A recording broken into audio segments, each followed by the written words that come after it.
2024 లేదా 25లో డిగ్రీ లేదా బీటెక్ చదివారా? సాఫ్ట్‌వేర్ జాబ్ కోసం ఎదురు చూస్తున్నారా? అయితే కోడ్ జ్ఞాన్ 100 డేస్ కోర్సులో చేరండి. జాబ్ సాధించండి. నమస్తే విజయ పెద్దన గారు. నమస్తే ఉషా. స్ట్రైట్ క్వశ్చన్ అండి. ఎందుకంటే ఎన్నో కేసెస్ మీరు డీల్ చేస్తున్నారు. మనం ఎన్నో న్యూస్లు వింటున్నాం కాబట్టి నాకు అనిపించింది. ఒక ఆడపిల్లకి పెళ్ళయి ఒక ఇంటికి భార్య, కోడలి అయిన తర్వాత ఎక్స్ట్రా మ్యారిటల్ అఫైర్లోకి వెళ్తుంది అంటే ఓన్లీ సుఖం కోసమే అంటారా? వేరే ఫ్యాక్టర్స్ ఏమీ పనిచేయవా? ఏ విధంగా చూడొచ్చు? యాజ్ ఏ సైకాలజిస్ట్గా మీరు ఏం చెప్తారు? ఆడపిల్ల ఎక్స్ట్రా మ్యారిటల్ అఫైర్ ఓన్లీ శారీరక సుఖం కోసమే వెళ్తుంది అనటంలో అది అంటే కనుక అది చాలా తప్పు.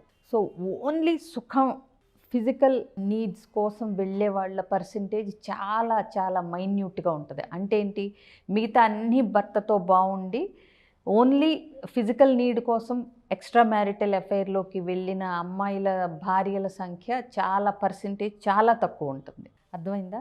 ఎక్కడైతే ఎమోషనల్ బాండింగు, ఎక్కడైతే అప్రిసియేషను, ఇంపార్టెన్సు, భార్య అంటే ప్రాణం పెట్టే భర్త ఉన్నప్పుడు ఏ భార్య కూడా ఒకవేళ వాళ్ళ దాంపత్యంలో శారీరక సుఖం లోపించినా కూడా ఈ మిగతా ఫ్యాక్టర్స్ ఆవిడికి మనసు నిండు ఉంటే కనుక ఆవిడ పక్క చూపులు చూసే అవకాశాలు చాలా రేర్గా ఉంటాయి. సో ఎక్కువ మట్టుకు మనం చూస్తే, నువ్వు క్వశ్చన్ అడిగావు కాబట్టి, ఫిజికల్ అఫైర్లోకి వెళ్ళిన భార్యకి చాలా ఆస్పెక్ట్స్లో సాటిస్ఫాక్షన్ ఉండదు. ఒక్క ఆస్పెక్ట్లో కాదు. ఏంటంటారు? అంటే ఆ అమ్మాయికి జనరల్గా వాల్యూ ఉండదు, ఎంత చేసినా గుర్తింపు ఉండదు, చేసింది అన్న పేరు ఉండదు, ఎమోషనల్ కనెక్షన్ ఉండదు. అంటే భర్తతో మానసికంగా దగ్గరతనం అనేది ఉండదు. రొటీన్ కింద మారిపోయి చాలామంది గ్రాంటెడ్గా తీసుకుంటూ ఉంటారు. అంటే చాలా జీవితాలు ఈ ఉరుకులు పరుగులాటల్లో చూస్తే ఉషా ఎట్లా ఉంటుందంటే, పొద్దున్నే లేవటం, కాఫీలు తాగి టిఫిన్లు చేసి బాక్సులు కట్టుకుని భార్య భర్త ఉద్యోగాలకు వెళ్ళిపోవటం, పిల్లల్ని స్కూళ్ళకి పంపించడం, రాగానే మళ్ళీ హోంవర్క్లు, వండటం, తినటం, పరిగెత్తటం, పని చేసుకోవటం, పడుకోవటం. ఇదే తిన్నామా, పడుకున్నామా, పని చేసామా, తెల్లారిందా. సో ఇట్లాగే ఉంటాయి. ఇట్లా ఉన్నప్పుడు ఏమవుతుందంటే ఒక స్తబ్దత, ఒక శూన్యం ఏర్పడుతుంది. భార్య భర్తలు ఇద్దరి మనసులో దగ్గరతనం ఉండదు. ఒక మధ్యలో ఒక వ్యాక్యూమ్ క్రియేట్ అయిపోద్ది. సో ఆ వ్యాక్యూమ్ క్రియేట్ అయినప్పుడు ఏంటంటే నువ్వక్కడ నేనిక్కడ అనేది మానసికంగా దూరంగా ఉంటారు. ఎక్కడ ఒక కలిసి ఒక పని చేయటం కానీ, కలిసి ఒక ఈవెంట్లో పాల్గొనటం కానీ, అంటే రోజువారీ కార్యక్రమాల్లో నేను చెప్పేది. సో మొక్కుబడితనం కింద మారిపోతుంది జీవితం అనేది. సో అందులో ఒక ఏమంటారు, ఒక రసాస్వాదన కానీ, ఒక అనుభూతి కానీ ఏమీ ఉండదు. అంటే ఒక మెచ్చుకోలు, ఇవాళ బాగున్నావు, ఒక మెచ్చుకోలు ఏముండదు. అంటే చిన్న చిన్న ఆనందాలు కూడా కరువు అయ్యి ఇక ఏంటంటే మెకానికల్ రొటీన్ లైఫ్ అవుతుంది చెప్పాలంటే స్థూలంగా.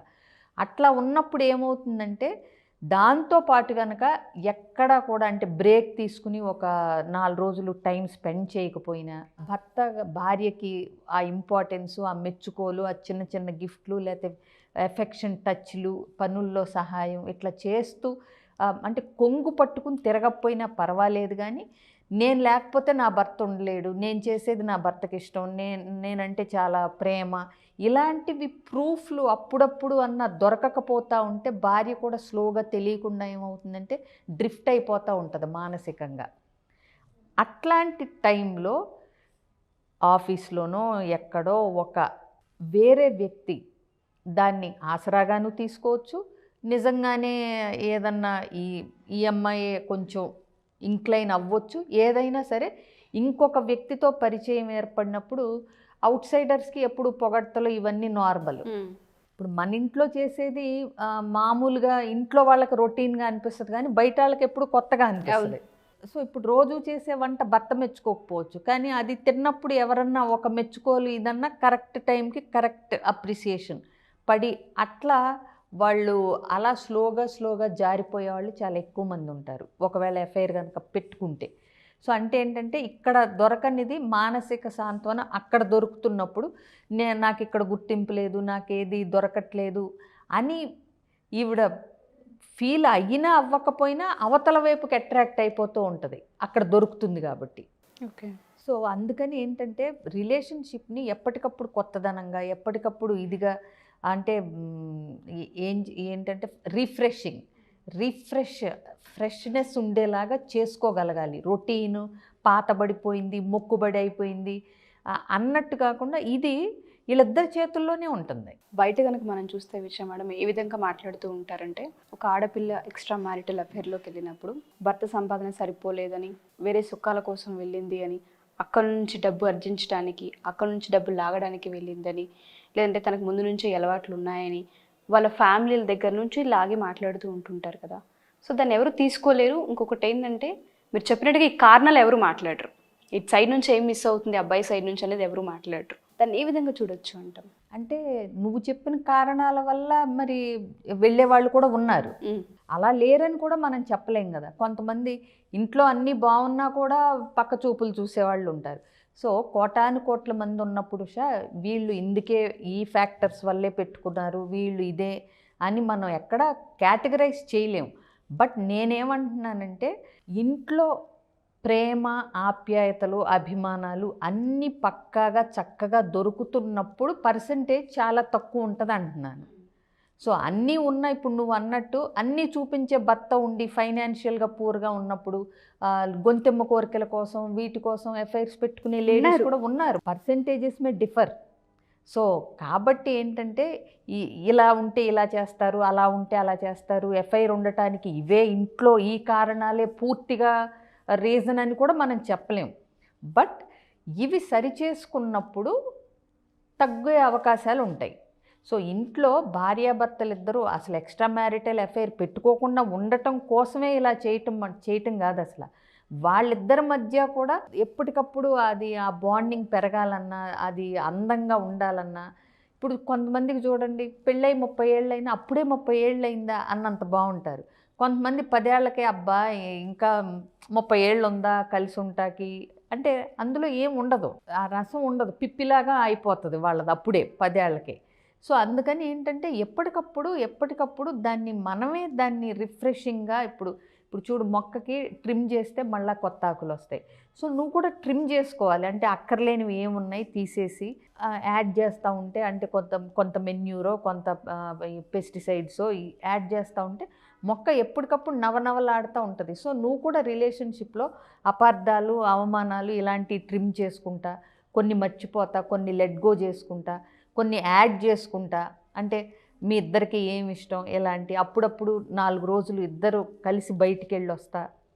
సో ఇవన్నీ చేసుకుంటున్నప్పుడు ఏంటంటే జీవితం అనే దాంపత్యం అనే మొక్క కూడా నవనవలాడుతూ కళకళలాడుతూ ఉంటుంది. దీనికి కంటిన్యూస్ ఎఫర్ట్ పెట్టాలి. అది వెనకటి తరాలకి తెలిసినా తెలియకపోయినా. ఎందుకంటే ఇది వరకు ఒక కమిట్మెంట్ ఉండేది. అప్పుడు లేవంటలేదు ఎక్స్ట్రా మ్యారిటల్ అఫైర్స్ కానీ అప్పుడు కానీ, ఏదైనా చాలా తక్కువ. అట్లాగే ఈ ఎక్స్పెక్టేషన్స్, సోషల్ మీడియా, ఈ కంపారిజన్స్, ఇలాంటి డిస్టర్బెన్సెస్ అప్పుడు చాలా తక్కువ. ఇప్పుడు ప్రపంచం అంతా అరచేతుల్లోనే ఉంది. ప్లస్ అమ్మాయిలు కూడా ఇండిపెండెంట్గా అయ్యారు. ప్లస్ కొత్తగా ఉండటానికి, ప్రతిరోజు వాళ్ళు యాక్టివ్గా ఉండటానికి, హ్యాపీగా ఉండటానికి, ట్రెండ్లో ఉండటానికి ఇలా ప్రిఫరెన్స్ ఇస్తున్నారు. సో ఏంటంటే బాండింగ్, మ్యారేజ్ అనే కాన్సెప్ట్ కూడా కొద్దిగా రూపాలు మార్చుకోవాల్సి వస్తుంది. అంటే ఏంటి, ఇదివరకు భార్య వంట చేస్తే మనం థ్యాంక్స్ చెప్పినా చెప్పకపోయినా, బాగుంది అనకపోయినా ఆవిడ రెగ్యులర్గా ఆవిడ పని ఆవిడ చేసుకుంటూ వెళ్ళేది. భర్త తెచ్చినప్పుడు కాంప్లిమెంట్ ఇచ్చినా ఇవ్వకపోయినా ఆయన పని ఆయన చేసుకుంటూ వెళ్ళేవాళ్ళు. ఇప్పుడు ఏంటంటే ఎక్స్పెక్టేషన్స్ పెరిగినాయి. అర్థమైందా? సో అందుకని ఏంటంటే ఆ బాండింగ్ డిఫరెంట్గా దాన్ని ఎన్రిచ్ చేసుకోండి అని చెప్తున్నాను నేను. అంటే make your life rich with your memories, moments, daily ఎమోషన్స్ని గ్రాటిట్యూడ్తో, అప్రిసియేషన్తో, రెస్పెక్ట్తో ఇవన్నీ ఎక్స్పెక్ట్ చేస్తున్నారు భార్యలు కూడా. వాళ్ళు చేసే పనికి వాళ్ళకి గౌరవం ఇవ్వాలనుకుంటున్నారు. వాళ్ళు చేసిన దానికి గుర్తింపు కోరుకుంటున్నారు. ఏదైనా కానీ ఎక్స్ప్రెషన్ కోరుకుంటున్నారు. అంటే రొటీన్ లాగా మా ఆయన మనసులో నేనంటే చాలా ప్రేమలే అని తెలిసినా కూడా అది ఎక్స్ప్రెస్ చేసినప్పుడు ఆవిడ మొహంలో పూచే నవ్వు నువ్వు ఎంత ఇచ్చినా కొనలేవు. అవునా? సో అట్లాంటివి చేసుకోండి అంటాను నేను. రొటీన్గా ఉండకండి, డిఫరెంట్గా ఉండండి. సో మీరు అన్నట్టుగానే ఎక్స్ట్రా మ్యారిటల్ అఫైర్కి వెళ్తున్నప్పుడు భార్య వైపే కాకుండా భర్త వైపు మనం చూస్తే ఆయన చేసే పనుల వల్ల ఇంపాక్ట్ అయ్యే అవకాశం ఎక్కువగా ఉందని చెప్పుకోవచ్చేమో మీరు చెప్తున్న దాన్ని బట్టి. ఎవరైనా ఆడపిల్లలు కనుక మన ఎపిసోడ్ గమనించి మ్యామ్, మా ఇంట్లో ఇటువంటి సిచ్యుయేషన్స్ ఉన్నాయి, మీరు అన్నట్టుగానే నాకు థాట్స్ ఆ విధంగా ఉన్నాయి, అన్కంట్రోల్ అయిపోతున్నామని చెప్తుంటారు కొంతమంది. తెలుస్తుంది వాళ్ళకి లైన్ ఎక్కడో తప్పుతున్నామని వాళ్ళకి అర్థమవుతూ ఉంటుంది. లేదా డివోర్స్ ప్లాన్ చేసుకుంటున్నాం అనుకునే వాళ్ళు ఉంటుంటారు కొంతమంది. ఇంకా ఎక్స్ట్రా మ్యారిటల్ అఫేర్ కాకపోయినా అసలు ఈ బంధంలో ఉండొద్దు, పిల్లలు ఉన్నా సరే ఫస్ట్ వాళ్ళ దారి వాళ్ళు చూసుకోవాలనుకుంటుంటారు. ఎందుకంటే ఆ ఎమోషన్ ఒక్కొక్కసారి అలా అవుతూ ఉంటుంది వాళ్ళకి. మనం వాళ్ళకి కౌన్సిలింగ్ తీసుకునే అవకాశం ఉంటుంది అంటారు. అది ఒక్కసారి కనుక వాళ్ళు గ్రహించి ఇందులోంచి నేను బయటపడటం ఎట్లా అనేది కనుక ఆ థాట్ కనుక ఉంటే ఎలా బయటికి రావాలి ఏంటి అనేది మేము చెప్పగలుగుతాం.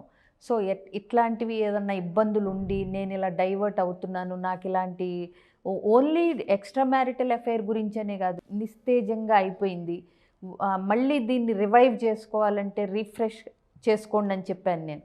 రీఛార్జ్ చేయాలన్న లైఫ్ని అసలు ఏం చేయొచ్చు అంటే రొటీన్గా మెకానికల్గా అయిపోయిన లైఫ్ని మళ్ళీ ఎట్లా రీఛార్జ్ చేసుకోవచ్చు, మళ్ళీ కొత్తగా ఎట్లా చేసుకోవచ్చు అంటానికి కూడా కొన్ని బిహేవియర్స్, కొన్ని అంటే పనులు అవన్నీ ఉంటాయి. సో ఒకసారి కలిస్తే కనుక తప్పకుండా దాన్ని మాట్లాడి మళ్ళీ ఏంటంటే పెళ్ళైన కొత్తల్లో ఉన్నట్టుగా చేసుకోవటానికి అవకాశాలు ఉన్నాయి పెళ్ళిని. ఎందుకంటే పెళ్ళి మీద ఎక్స్పెక్టేషన్స్ మగపిల్లల కన్నా ఆడపిల్లలకే ఉంటాయి. అంటే ఎక్కువ అంటే ఎమోషనల్గా ఊహించేసుకుని పెళ్ళి అనగానే రకరకాల కలలు అనేది అమ్మాయిలే ఎక్కువ కంపారిటివ్లీ.